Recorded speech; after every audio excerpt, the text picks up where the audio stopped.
स्वागत है दोस्तों। आज के इस क्लास में हम हिंदी नाटक के बारे में जानेंगे और उसमें भी प्रसाद युग के बारे में। तो ये सारी क्लास जो हम बना रहे हैं वो डॉक्टर नगेंद्र की पुस्तक के आधार पे है और उनके कहे हुए कथनों को ही हम यहाँ पर दिखाने का प्रयास करेंगे। जिन लोगों के पास समय नहीं है कि वो नगेंद्र जी की पुस्तक पढ़ सकें या पढ़ने में ऊब होती है, उन्हें हम उनके कहे हुए कथनों के अनुसार अलग अलग विषयों को पढ़ाने का प्रयास अपनी क्लासेस में करेंगे। तो सबसे पहले हम देखते हैं कि प्रसाद युग के नाटकों के बारे में डॉक्टर नगेंद्र क्या कहते हैं। डॉक्टर नगेंद्र लिखते हैं कि हिंदी नाटक को साहित्यिक भूमिका प्रदान करने का सर्वप्रथम प्रयास भारतेंदु हरिश्चंद्र ने किया। यानी हिंदी नाटक को साहित्यिक भूमिका प्रदान किया किसने?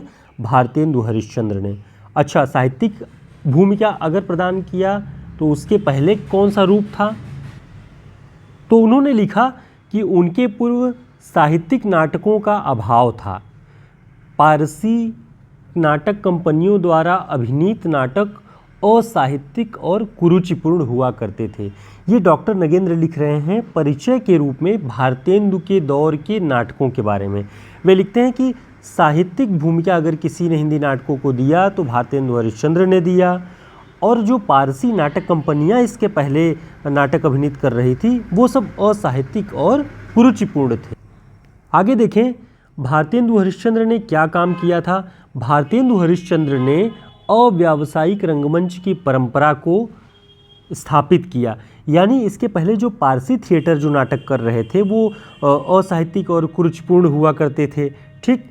लेकिन अव्यावसायिक रूप से अपने लोगों के साथ मिलकर के भारतेंदु जी ने एक रंगमंच की स्थापना की और वहीं से हिंदी नाटक एक नई दिशा में, एक नए रूप में, स्वदेशी संस्करण में अपने हिंदी जाति के नाटकों की ओर आगे बढ़ा। और उसी को आगे चलकर नई दिशा किसने प्रदान की? जयशंकर प्रसाद जी ने।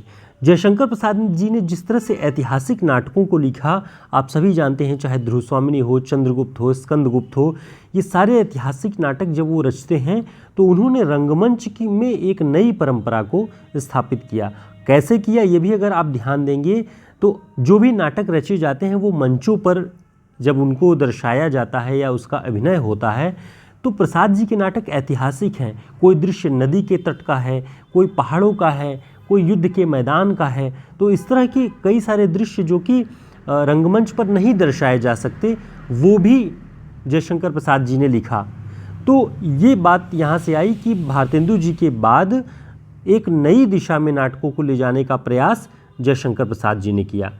अब आगे नगेंद्र जी क्या लिखते हैं कि प्रसाद जी की सबसे बड़ी कठिनाई क्या थी। वही जो बात हम कर रहे थे कि वे जिस प्रकार के नाटक लिखना चाहते थे उसके अनुरूप हिंदी में रंगमंच नहीं था। यानी उस तरह का रंगमंच, उस तरह का थिएटर था ही नहीं। हिंदी में कोई रंगमंच नहीं था जिस प्रकार का वो नाटक लिखना चाहते थे। आगे वे लिखते हैं कि प्रसाद जी ने सन 1918 के पूर्व जिस तरह के नाटक लिखे, यानी नाटकों की रचना आरंभ कर दी थी 18 के पूर्व ही, पर उनकी जो आरंभिक रचनाएं थी नाटक की, जैसे सज्जन, कल्याणी परिणय, प्रायश्चित, करुणालय, राजश्री, ये सभी नाट्य कला की दृष्टि से अपरिपक्व हैं।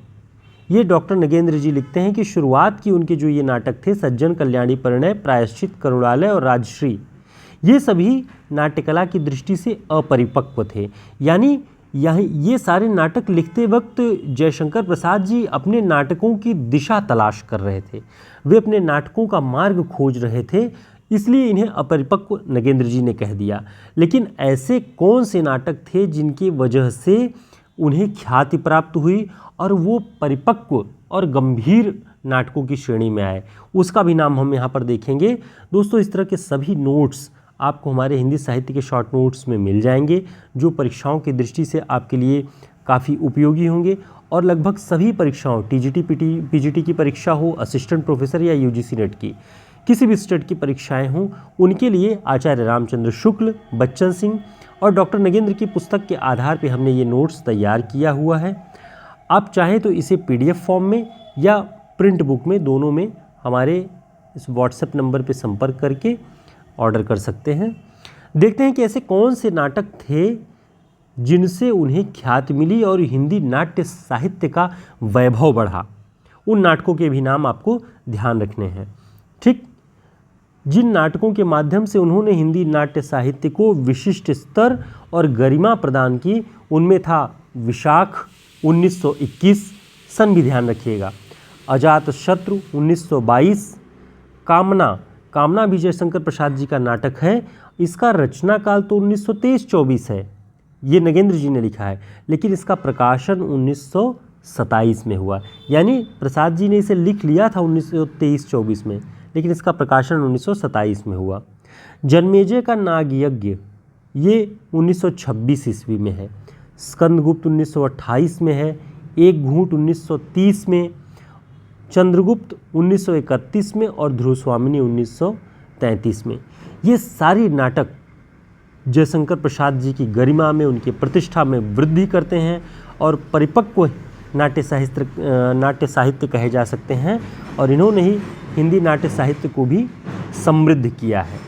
तो दोस्तों, इस तरह के सारे नोट्स जो हैं वो हम आपको इस तरह से प्रोवाइड करा रहे हैं कि आप ये जान सकें कि किस हिंदी साहित्य के इतिहासकार ने किस विषय पर क्या लिखा है। हम आपको जो पॉइंट्स नोट करके देंगे वो परीक्षाओं की दृष्टि से बहुत उपयोगी होंगे।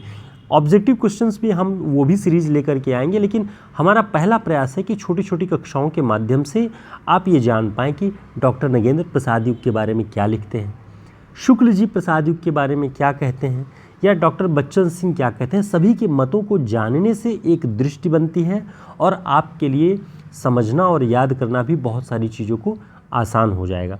तो उसी दृष्टि से हमने ये प्रयास शुरुआत की है। इस प्रयास की हमने आपको चर्या पदों के बारे में बताया, हमने नई कविता और प्रयोगवाद के बारे में आपको बताया, और आज हमने प्रसाद युगीन जो नाटक थे, प्रसाद की प्रतिष्ठा में जो नाटक रचे गए, उन सारी चीज़ों के बारे में बताया, और यह भी बताया कि नगेंद्र जी हिंदी नाट्य परंपरा में भारतेंदु जी के बारे में क्या कहते हैं। ठीक, उम्मीद है आपके लिए ये वीडियो काफ़ी उपयोगी रहा होगा। हमारा प्रयास अगर आपको सार्थक लगता है तो वीडियो को लाइक ज़रूर करें, चैनल को सब्सक्राइब कर लें और हमारे टेलीग्राम और व्हाट्सएप ग्रुप से जुड़ें, जिसका लिंक आपको डिस्क्रिप्शन बॉक्स में मिल जाएगा, ताकि हम आगामी सभी कक्षाओं को, सभी परीक्षाओं की तैयारी को मिल करके आसानी से कर सकें। तब तक के लिए नमस्कार, शुभकामनाएं। फिर मिलते हैं एक नए विषय के साथ। नमस्कार।